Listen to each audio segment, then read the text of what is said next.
Hello and welcome back to another video. Today we're going to be taking a look at the best of the best, the strongest trainers in the Pokemon anime, the champions.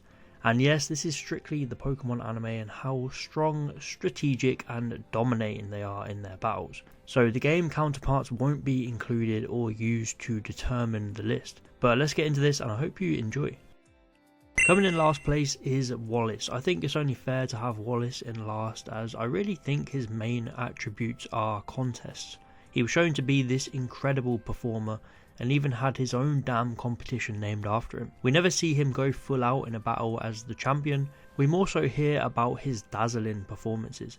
And they brought him back in Pokemon Journeys where he was kind of a joke. A pretty hilarious one to be fair, but he was just so salty that Steven took his place as champion. And then he goes on to lose to Ash in a mostly off-screen battle, but in my opinion Wallace is the weakest champion on this list. In the number 9 spot is the most recent champion, Geeta. Now she was nearly bottom, but I think as a champion she's already shown a fair bit of skill. It's hard to defend a champion who literally just lost to 3 fairly new trainers. In my opinion she should have won. But I'm not saying that battle was bad by any means. There were so many great strategies on the show by both our trio and Geeta herself. That is the only time we've seen Geeta battle so far, so it is a little unfair, but she did show glimpses of why she is the champion, with the tactics she used and the knowledge she had about her own Pokemon and how to get the most out of them. But for me, she should have been winning that battle, and I do hope to see her again and hopefully pick up a win next time. Next up is the former champion of Unova, Alder. I actually really enjoyed his character. We didn't get a huge amount of him, but when we did, he had great screen presence. I loved his carefree attitude. He almost seemed at one with life itself, so peaceful and, well, sometimes just oblivious, with him falling asleep while battling Ash. But he's someone who can feel the emotions of his Pokemon, and he really did bring the best out of them.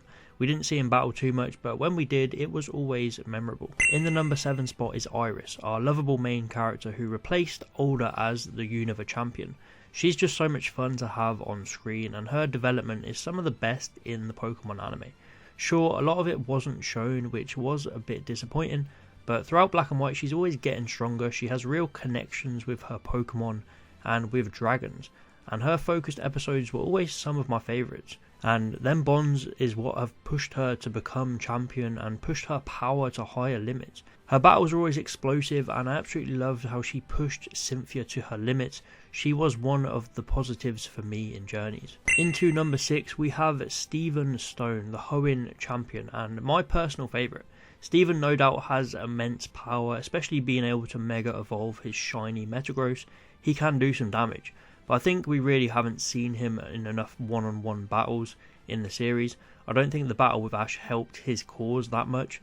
I think Steven thrives more when he's out on the field doing research, overcoming legendaries and saving the world basically. He is really strong for sure, but I'd have liked to see him battle a bit more, especially in Journeys. Into the top 5 and we have the Pokemon G-Man himself, Lance. It's quite tough to rank Lance here as he's been around for so long and been through so many different things and changes. Similar to Steven, he is great in a crisis. He's helped out several times against the likes of Team Rocket, Team Magma and Team Aqua. But then Journeys brought him back as a champion, taking part in the Pokemon World Championship, and it was time to see him in action again. And well, he didn't get any wins. But to be fair to Lance, he puts up some great battles, and we do only see him take on 2 stronger trainers on this list. I think Lance has experience and has a lot of power, but could maybe work on his strategy a bit. And in the 4th spot is the Kalos champion, Diantha. Diantha has shown time and time again that she is stacking some power. She was heavily focused on in the XY series, taking names with her Mega Gardevoir.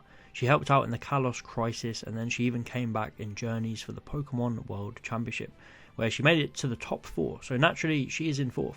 She managed to take down Lance with some strategic plays, and she shows how she can adapt. She does then go on to get swept by Leon, which was so disappointing, but let's be honest, that seemed like a sacrifice so that Ash versus Cynthia could get more focus.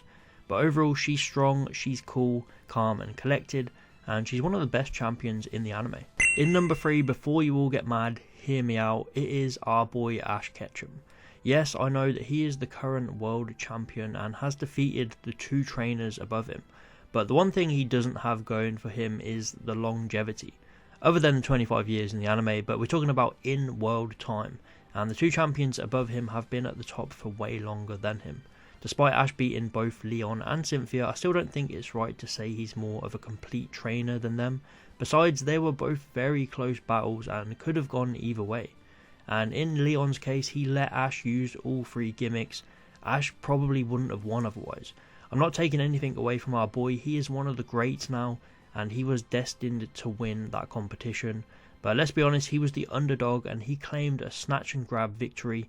He shocked the world and beat the odds, so he comes in at number 3. And in number 2 is Cynthia. I don't think I have to say much, we all know how strong she is, how ruthless she can be. As early as swiping Paul aside in a 6-on-6 using only her Garchomp, to more recently where we see her take down Iris and put up a great fight with Ash.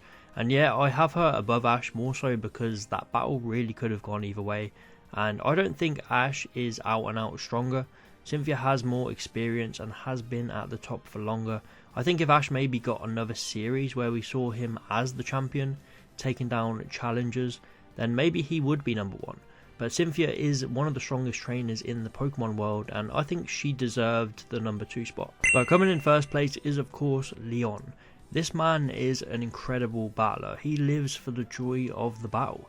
He thrives on new challenges. I feel like Leon is basically what Ash would be in 5 to 10 years time. Someone who just battles for the love of the game. I really loved his and Ash's dynamic throughout the series. It was one of the saving graces for Journeys.